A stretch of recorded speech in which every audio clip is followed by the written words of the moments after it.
बारामती लोकसभा मतदारसंघाच्या खासदार सुप्रिया सुळे आज इंदापूर दौऱ्यावर आहेत। त्यांनी सम्राट अशोक क्रिकेट चषक 2023 या स्पर्धेला भेटी दिली।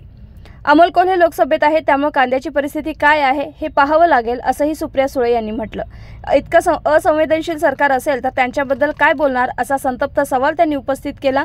केंद्र सरकारने कांदा, दूध भाव, कपाशी याबद्दल जे निर्णय घेतले ते अतिशय चुकीचे निर्णय असल्याचं म्हणत हमीभाव दुप्पट करू असा केंद्र सरकारने शब्द दिला होता, हे काही केलेलं नसल्याची खंत त्यांनी बोलून दाखवली। शेतकऱ्यांचं कंबरडं मोडण्याचं पाप केंद्र सरकारनं केलं आहे असं म्हणत जरांगे पाटील यांनी सरकारला 20 जानेवारीपर्यंत मुदत दिली असल्याचं स्पष्ट केले। महाविकास आघाडी सरकार असता तेव्हा शिंदे गटाचे हेच मंत्री अजित पवारांच्या विरोधात बोलत होते, आजही तेच बोलत आहेत असं म्हणत त्यांनी एक प्रकारे इशारा साधला।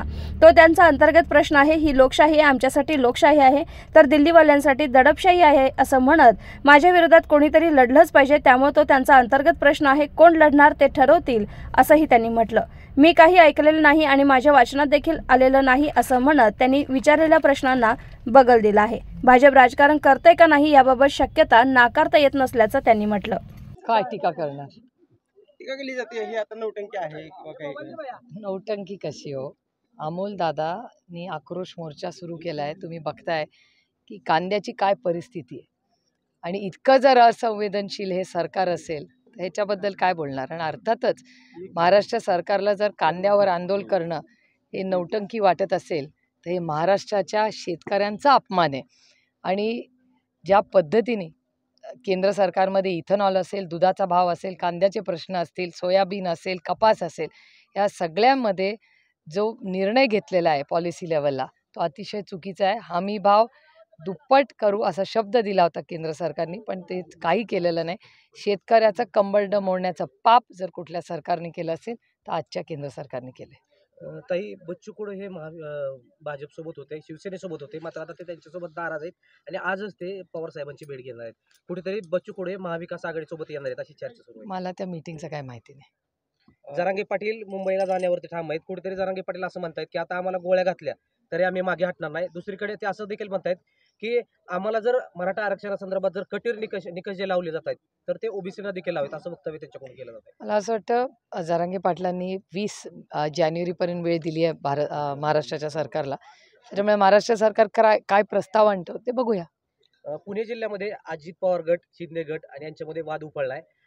शिंदे गटाकडून आणि भाजपकडून जवळपास अजित पवार गटाची 800 कोटीची कामं आहेत ती तात्काळ थांबवावी अशी मागणी त्यांच्याकडून करण्यात आली आणि विभागीय आयुक्तांना तशा प्रकारचे निवेदन देखील देण्यात आलं। जोडून प्रश्न आहे की अजित पवारांच्या गटाकडून किंवा अजित पवारांकडून निधी दिला जात नाही दोन्ही गटाला असा आरोप आहे।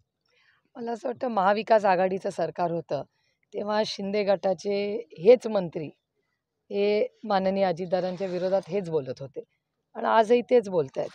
त्याच्यामुळे आता त्यांचा तो अंतर्गत प्रश्न आहे, पण हे आरोप आधी झाले होते, आता परत हे हा गट करतोय, त्याच्यामुळे तुम्हाला ह्याचा प्रश्नाचं उत्तर त्यांनाच विचारावं लागेल। काल इंदापूरमध्ये हर्षवर्धन पाटील यांची कन्या अंकिता पाटील यांचे भावी खासदार म्हणून बॅनर लागले। कुठेतरी भाजपचा उमेदवार आपल्या विरोधात अंकिता पाटील म्हणून उभा केला जातोय का, काय वाटतं? एक तर ही लोकशाही आहे, त्याच्यामुळे आमच्यासाठी लोकशाही आहे, दिल्लीवाल्यांसाठी दडपशाही आहे। आम्ही लोकशाहीवर प्रेम करणारे, भारतरत्न डॉक्टर बाबासाहेब आंबेडकरांनी दिलेल्या संविधानाच्या चौकटीतून राजकारण समाज करणारे आम्ही सगळे कार्यकर्ते आहोत। त्याच्यामुळे अर्थातच माझ्या विरोधात कोणीतरी लढलंच पाहिजे, कारण का ही लोकशाही आहे। त्याच्यामुळे तो त्यांचा अंतर्गत प्रश्न आहे ना, कोण लढणार। ते वंचितकडून 12 जागांची मागणी केली जाते, अजून वंचित महाविकास आघाडीमध्ये सामील होणार आहे का नाही ते पण माहित नाही, पण 12 जागांची मागणी केली जाते, कसं बघताय? ते मला असं वाटतं चर्चा होईल ना, इंडियामध्ये चर्चा होईल, चर्चेतून बघूया काय होतं। पुढच्या 8-10 दिवसात आमच्या या सगळ्या मीटिंग्स होतील, त्याच्यातून जानेवारीच्या एक पहिल्या आठवड्यामध्ये तुम्हाला हे सगळं चित्र स्पष्ट झालेलं दिसेल। ताई तुम्ही वारंवार म्हणता की पवार कुटुंबीय हे राजकारण आणि कौटुंबिक नातं वेगळं असतं, राजकारण वेगळं असतं।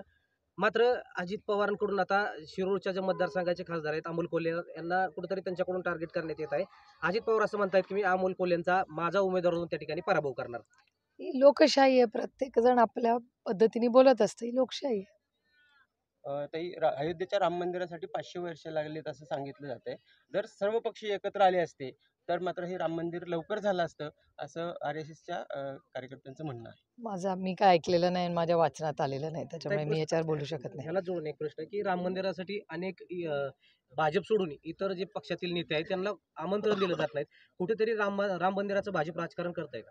शक्यता नाकारता येत नाही, पण कसं आहे, आम्ही रामकृष्ण हरीवाले आहेत. त्याच्यामुळे हरिमुखे म्हणा हरिमुखे. मी जन्मापासून आपलं पांडुरंगाचं नाव घेऊन रामकृष्ण हरी, कोणी भेटलं तरी प्रेमाने रामकृष्ण हरी. आमच्या मनात राम, आमच्या जिभेत राम, आमच्या मेंदू, आम्ही सगळे रामकृष्ण हरीवाले आहोत.